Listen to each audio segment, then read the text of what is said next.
Bienvenue dans cette nouvelle vidéo. Aujourd'hui je vous retrouve pour un petit book haul. J'ai pas mal de petites choses à vous présenter, des romans, des nouvelles sorties, des graphiques, donc j'ai vraiment très hâte de vous montrer tout ça.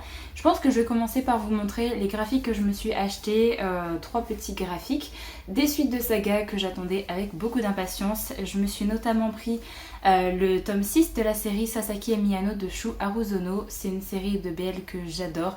C'est de la romance contemporaine, c'est extrêmement chou, extrêmement cute. Voilà, j'adore cette série. Je me prends les tomes dès leur parution à chaque fois. J'ai déjà lu les 3 graphiques que je vais vous présenter, mais j'ai vraiment adoré. C'est une série que j'adore, avec des dessins vraiment magnifiques aussi. Donc voilà, je peux que vous conseiller si jamais vous aimez... Alors j'ai essayé de trouver un dessin, mais en fait ce tome 6 va vous spoiler pas mal de petites choses, donc... je vais pas forcément vous montrer les dessins, mais vraiment si vous aimez les histoires d'amour assez cute, avec là c'est une histoire d'amour entre 2 jeunes garçons, une histoire qui se passe à l'école.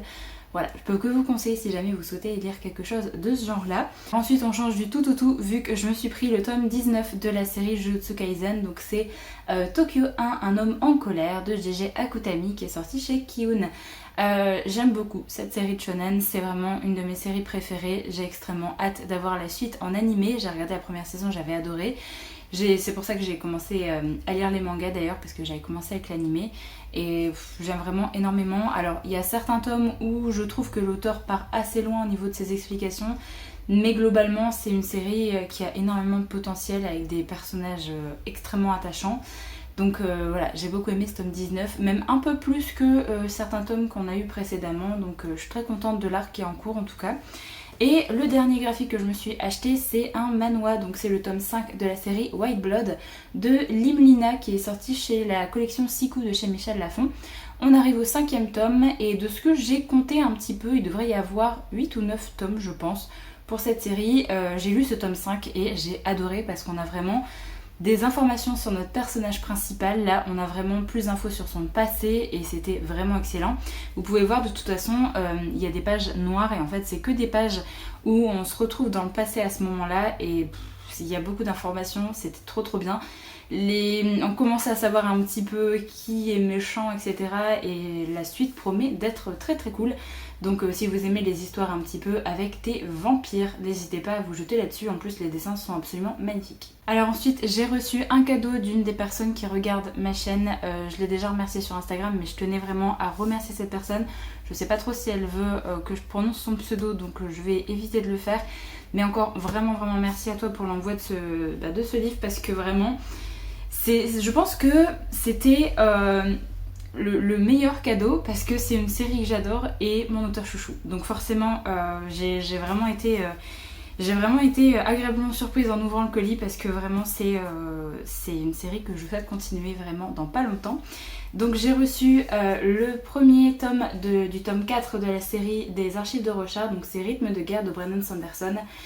Ma série de fantasy chouchou, mon auteur chouchou, forcément vous m'offrez un cadeau, vous m'offrez ça, mais moi je suis aux anges, clairement c'est clairement une de mes séries préférées. J'ai beaucoup trop hâte de continuer cette série. Je pense que je vais essayer de me caser là cette première partie, mais ça va être compliqué.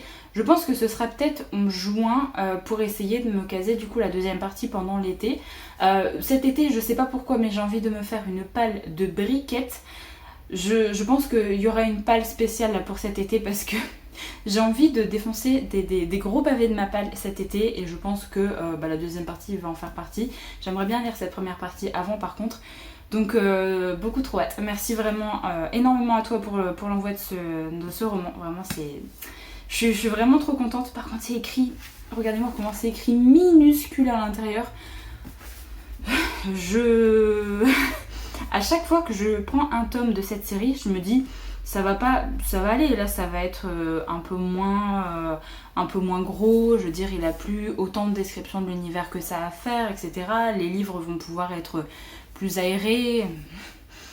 Bah dommage en fait, pas du tout. Donc, et en plus de ça, il est en train d'écrire le tome 5, la Sanderson, je regarde un petit peu sur son site, et il dit que le tome 5 sera approximativement aussi gros que Justicière avec les premières et deuxièmes parties, donc ça va encore être un énorme pavé pour terminer ce premier cycle. Donc Voilà, j'ai beaucoup trop hâte de lire Rythme de guerre, vous pouvez pas savoir à quel point, donc c'est pour ça qu'il va pas trop tarder, je pense que le mois prochain il va y passer. Alors ensuite je vais vous montrer, j'ai reçu 4 services presse. J'ai reçu Les Chevaliers de Sombre Cœur de Laure Ève, qui est publié chez De Saxus. Je vous l'ai présenté dans le vlog que j'ai sorti récemment. Je voulais même unboxer directement en vlog. Je l'ai déjà lu et j'ai vraiment beaucoup aimé cette lecture.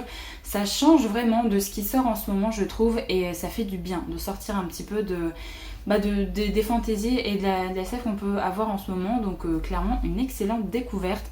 On est dans un monde où on est dans un Londres un petit peu alternatif, un peu futuriste, où vous avez la justice en fait qui est un peu rendue grâce à des duels entre des chevaliers. Les chevaliers sont des personnes assez connues, un petit peu comme les célébrités de ce monde-là, et vous avez 2 chevaliers qui peuvent être nommés pour se disputer un duel.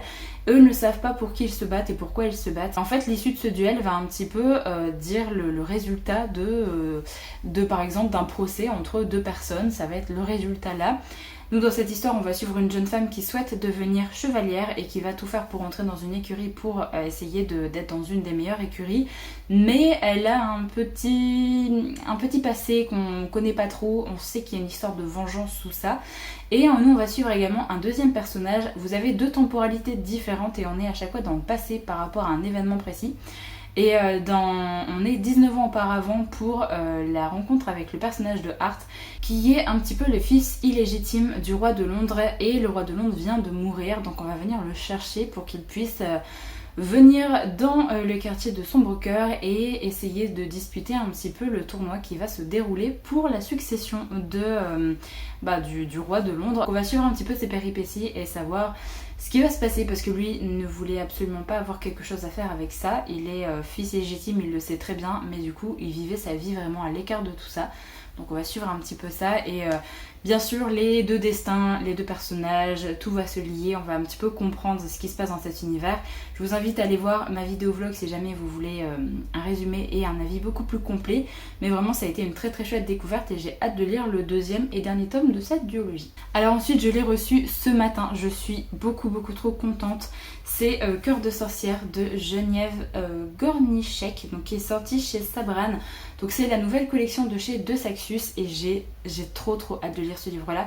Là, alors je vous tourne cette vidéo, on est vendredi, je pense que clairement je vais le démarrer ce week-end.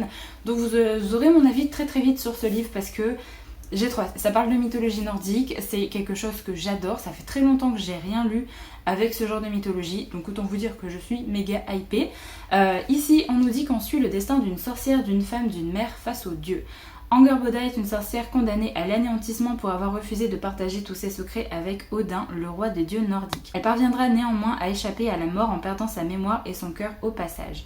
L'histoire pourrait s'arrêter là, mais Angerboda tombe amoureuse de celui qui lui rendra son cœur, Loki, dieu ô combien célèbre pour la discorde qu'il sème sur son passage. Qui ne promet pas à Angerboda une vie paisible. Mère de 3 enfants terribles promis à un destin apocalyptique, Angerboda peut compter sur son amie Skadi, la déesse de la chasse. Mais c'est oublier Odin qui veut toujours la retrouver et lui arracher ses derniers secrets. J'ai trop hâte. Sinon en plus il fait 370 pages, quelque chose comme ça, donc ça va se lire vraiment très vite. J'ai vu qu'il y avait un dessin pour se diviser les parties, j'essaie de trouver ça. Petit dessin comme ça pour diviser les parties à chaque fois. J'ai trop hâte, je vous en parlerai du coup très certainement dans le prochain update lecture. De la part de chez Albin Michel Imaginaire, j'ai reçu le tome 3 des Maîtres en Lumineur. Je suis extrêmement ravie, c'est une série que j'adore. Donc là le tome 3 c'est Les Terres Closes de Robert Jackson Bennett. Je suis en train de relire en audio le tome 2 avant de pouvoir me lancer dans ma lecture de ce tome 3. J'ai vraiment trop hâte d'avoir la conclusion de cette série, parce que c'est une série que j'adore, que je trouve extrêmement innovante au niveau du système de magie, beaucoup les personnages, on s'attache vraiment beaucoup à eux. J'ai trop hâte et en même temps j'ai un peu peur de savoir comment ça va se terminer, donc ça va être un beau bébé qui va être assez long à lire quand même, hein, parce qu'il fait 680 pages, quelque chose comme ça. Voilà, c'est écrit assez petit, donc on verra bien comment ça va se terminer, mais en tout cas ce sera une série terminée là cette année, donc ça c'est plutôt chouette et vraiment une série que j'adore, donc j'ai vraiment hâte de m'y mettre. Et le dernier service presse que j'ai reçu, c'est Violet Made of Thorn de Gina Chen, qui est publié chez la collection R de chez Robert Laffont. Si je dis pas de bêtises, je crois que c'est un one shot. si j'ai pas de bêtises. Alors j'avais très envie de découvrir ce livre-là, puisqu'en fait on nous dit qu'on va suivre Violette, qui est une prophétesse et une menteuse. Voilà des années qu'elle influence la cour grâce à ses prophéties habilement tournées, à défaut d'être toujours vraies. Mais le prince Cyrus est bien décidé à la destituer aussitôt qu'il sera couronné, et Violette le sait pertinemment. Seulement Cyrus est maudit et le royaume court à sa perte. Violette devra user de son intelligence pour sauver le monde de la destruction, tout en luttant contre l'attraction irrésistible qui grandit entre elle et le prince. Donc je pense que ça va être une histoire d'amour entre les deux et qu'il va y avoir quand même pas mal de complots et de retournements de situation. J'avais bien envie de voir un petit peu comment Violette s'en sort en fait pour réussir à la mettre à l'envers à beaucoup de personnes en fait au fur et à mesure de sa vie. Donc j'ai trop hâte. En plus la couverture vraiment je la trouve trop belle avec ces roses un peu dorées comme ça. Même le dos comme ça il est vraiment trop joli. Voilà, ça va faire beaucoup trop beau dans la bibliothèque. J'ai trop hâte de lire. Il est très court. Il fait 300... On a fait 400 pages. Je sais pas, je trouve qu'au niveau du format, il fait très court. Après, c'est écrit très grand, c'est chez la collection R, donc je pense que ça va se lire très vite. Donc pareil, je pense que je vous en reparlerai très rapidement. Ensuite, je vais vous montrer deux petits achats. J'avais très envie de me prendre ces sorties. Alors, il y a une sortie qui date de fin avril et une autre sortie qui est sortie cette semaine pour moi, donc la semaine dernière pour vous. Je me suis pris La fille de la déesse de la lune de Sulin Tan qui est sortie chez Stardust. J'ai beaucoup trop hâte de lire ce livre-là. Je vous l'avais dit dans la vidéo sortie, c'est un titre que j'ai vu énormément passer sur des chaînes anglophones. J'ai vu extrêmement de bons avis dessus. J'ai trop hâte. J'avais très envie en plus de me pencher sur de la fantaisie un petit peu asiatique et vous verrez que le deuxième titre c'est pareil. Donc c'est mon premier livre de chez Stardust, donc pas de chez Hugo Roman parce que chez Hugo Roman j'ai d'autres titres, mais dans leur collection Stardust c'est le premier livre que je vais découvrir de cette collection. Alors qu'il y a deux autres titres qui me tentent également dans cette collection, mais bon pour l'instant j'ai craqué que sur celui-là. Il me semble que c'est une duologie, si je dis pas de bêtises. Ici, on va suivre Sing Ziyin, qui est la fille de la gardienne de la lune, captive de sa mission impériale depuis qu'elle a volé un élixir d'immortalité qui lui était interdit. La jeune fille a donc grandi dans la solitude et le secret. Son existence ne doit arriver aux oreilles de l'empereur céleste sous aucun prétexte, jusqu'au jour où ses pouvoirs magiques la trahissent. Elle est alors contrainte de fuir la lune, laissant sa mère derrière elle, se promettant de revenir la sauver dès qu'elle le pourra.